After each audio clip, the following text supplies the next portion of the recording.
Good morning. Welcome back to the Retirement Report. I'm Hank Parrott, your host. All right, we've been talking about, of course, retirement. One of the things there is option for retirement plan. So I was talking about when you have your retirement plans today, more and more people are relying on their retirement plans, meaning their 401ks, the money, whether you have a company plan, whether you're self-employed and you have maybe a SEP or an IRA, monies that you're putting away for retirement. More and more people, of course, are developing higher savings in their 401k plans, 403b, TSP, all of these company plans for saving. Your money grows tax deferred unless you're doing a Roth option. We'll talk about that in a bit. So it's growing tax deferred. Now when you start taking money out, it's of course taxed at the highest ordinary income tax rates as opposed to capital gains rates or other rates that may be lower. So having a tax plan to help minimize taxes is a big part when it comes to taking money from your retirement plans. Now what happens after you leave employment? What do you do with that? You have certain options when you reach retirement age and you leave employment with that company. And for that matter, even prior to that, there are things called in-service transfers that can allow you some additional flexibility when it comes to what you do with your retirement funds, how you get the most out of them as far as investing and minimize risk in the process. So one, of course, option, leave the money in the plan. And what's the downside of that? Well, one of the pluses with company plans is that you can put money, more money in than say in an IRA. You're allowed to make bigger contributions. Now, having said that, the other part is, are you getting company matching? Is the employer matching any of the money that you're putting in? That'd be free money. That'd be another huge plus. So wanting to take advantage of those things. Now, once you're no longer at the plan, however, or no longer at that company, or you reach a certain age, and maybe the investment options within the plan mostly are going to be pretty limited. You might have 20, 30 options, let's say, a lot of target funds, different things like that. Determining first off what's the best ones to use. What's the asset allocation modeling? And that's what I do with clients when we do up the free retirement income plan I was talking about. That's one of the things we do is we look at, what are your current investments, and that includes in your company plans. How are you investing there currently? We'll do an analysis to determine whether that, what the average rate of return over the last 1, 3, 5, 10 years has been. We'll look at also what the standard deviation is, which is a measure of risk or volatility, so that gives us kind of a clue in a down market how that's going to impact your particular holdings based on your asset allocation. And then how to improve that. We'll look at, well, what options do you have within your plan, and how can we better, put together an investment plan, an investment asset allocation model that's going to minimize your risk. I mean, we've got 60 years of Nobel Prize winning academic research showing us how to construct a portfolio. So there's a way to do this, indexing strategies that can help you minimize risk while still getting that desired rate of return, that market rate of return. So again, one of the options, leaving the money in your plan, typically not the greatest option. And again, as I mentioned, the reason is you've got a very limited amount of options available to you for investing, where outside the plan in an IRA, you've got hundreds, even thousands of different options. So we'd want to look at that. One is you can take a lump sum distributions. That's a horrible idea, of course, because it is going to be 100% taxable. So that's the worst option. Roll into an IRA. This is one of the most common things to be done. And the reason, again, we roll it into an IRA. We haven't incurred any tax issues. I mean, any taxes to have to worry about. It still continues to grow tax deferred. Goes custodian to custodian, ideally, is the best way to do it. And that maintains any, continuity with regard to the tax situation. So again, we're not going to have any tax issues to worry about. In that IRA, we can now invest in a number of other better options typically that might be available in the company plan. And going forward, then we could do the same things as far as determining what kind of, once we put your investment plan together, then it's about how to do an income plan from that to minimize taxes and, of course, to be able to give you the income you need in retirement for as long as you might need it. The next is taking periodic distributions. So you can take money from the plan on a regular basis as well. Again, you're stuck with those investments. Purchase an annuity. Sometimes that may be for a part of it, or some, annuities can factor in both as a means of, well, two things. One, with annuities, you can get that lifetime income, and that's what they're referring to here. An annuity that can give you, say, you don't have a pension, but maybe you can create an income stream guaranteed for life if you wish within an annuity. Or you can use annuities as a way, in place of some bonds in a portfolio. They can help reduce risk and yet still give us that desired rate of return we're looking for.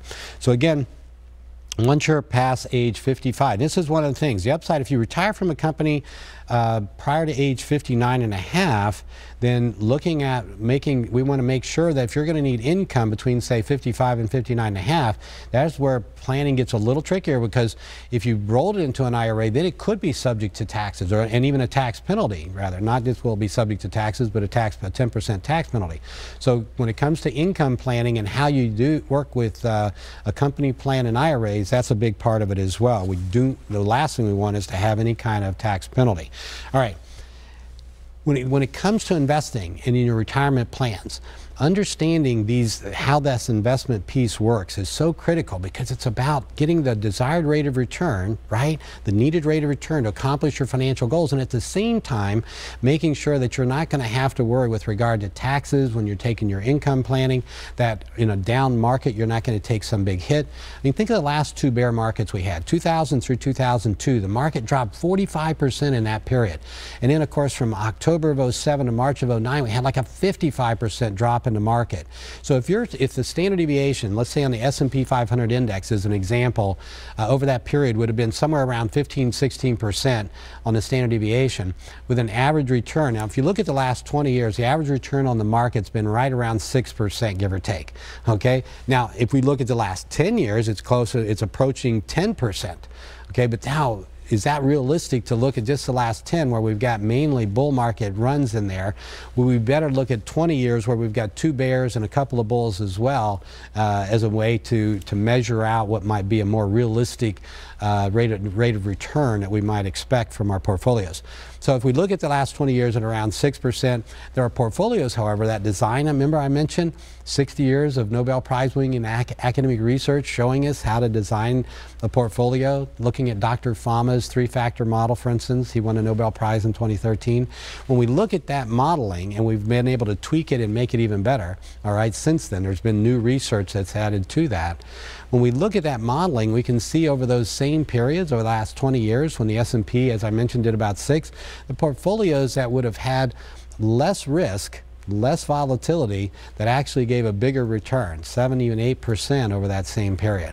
So these are some things to look at as well when you're, depending on how aggressively you invest, how much you have in stocks versus bonds. All right. That's on the investing piece, okay? Now, how about Social Security? This is a big one, yeah?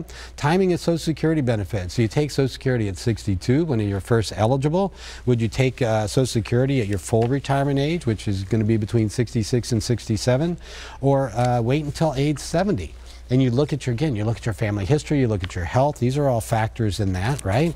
And we can show you, and what we do is we say, well, let's take a look at it. Let's look at what it would be if you take it 62, and or at 66, 67, or your full retirement age, or wait till 70. What's the break-even point? At what age would you be when the same amount of dollars, it equals out? And so typically that could be anywhere from your mid-70s to your mid-80s. And so depending on where your break-even point reaches and all the things we were just talking about, how long you expect to live, okay, let's say it's at 75. It's saying that, if you take early, or if you wait at age 75, it would have been it equals out, meaning the longer you live past 75, the more you would have benefited from waiting. So this is one of those areas, because early retirement lowers your benefit payments. And this is one of those areas in terms of when you're looking, by the way, at full retirement age. So if you're born between 1943 and 1954, your full retirement age is age 66. If you're born in 1955, add 2 months. In 1956, 2 more, and so on till 1960. If you were born 1960 or later, your full retirement age is age 67. And on your Social Security statement, it's going to give you that breakdown of what you would receive at 62, at your full retirement age, and of course at age 70. And the difference is about 8% a year for every year that you wait up to age 70 when it maxes out. And at that point, there's no reason to delay longer if you determine to wait that long. The next thing, deferred retirement increases your benefit payments, as I was just mentioned. So at 62, you'd get a lot less. And yet at 40% of people plan to take their benefits before age 64. Now, depending again on health and your your family history as to what your expectations may be there in terms of how long you may live.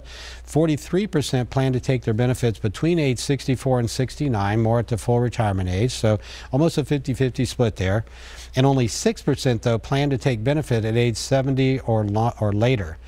And this is one of the things, longevity risk. Living longer means we need our money to, to last longer as well. But one of the things that comes into play about waiting till 70 and some other factors when we get into planning and how that might come in is, you know, if you've got, maybe if you're married, maybe there's an, you know, if there's an 8 or 10 year maybe or more difference between spouses, and the higher, you know, the older spouse maybe has the bigger income. Waiting till 70 means a bigger check, and if they predecease their spouse, that bigger check is the one that the surviving spouse would get. So there's an example of how that may factor into your planning. One of the things that comes into play when you're looking at Social Security, when we when we're doing an analysis, a retirement income analysis, one of the things I'm doing there is I'm looking at all of that. So we're saying, okay, if you take it 62, here's what that's going to look like 10 years, 20 years, 30 years down the road. If you take it, if you wait until, let's say, full retirement age is 66 for you, what's that going to look 10 years, 20 years, 30 years down the road? Same thing at age 70. So you can see what the impact of your decision is now before you make the decision. Does that make sense? Now, if you're already retired, if you're already receiving Social Security benefits, then we start talking about other things, of course, as far as minimizing taxes so that you still get to keep more of that money rather than having it going out in taxes and such. All right, so first 10 callers, we're going to do it again. First 10 callers to my office, 615-376-5325. Tess is standing by. She'll get your information. She'll send you out a checklist of things to bring to your appointment with me. And when you come in to see me, again, a free copy of my book, 7 Steps to Financial Freedom in Retirement. So again, first 10 callers, we get into all of this, right? The investment piece, the tax piece, the Social Security, and more. We're going to get into talk about healthcare a little bit as well, and the cost of healthcare in retirement, which is another big expense that you need to plan for. All right, but first we're going to take a break.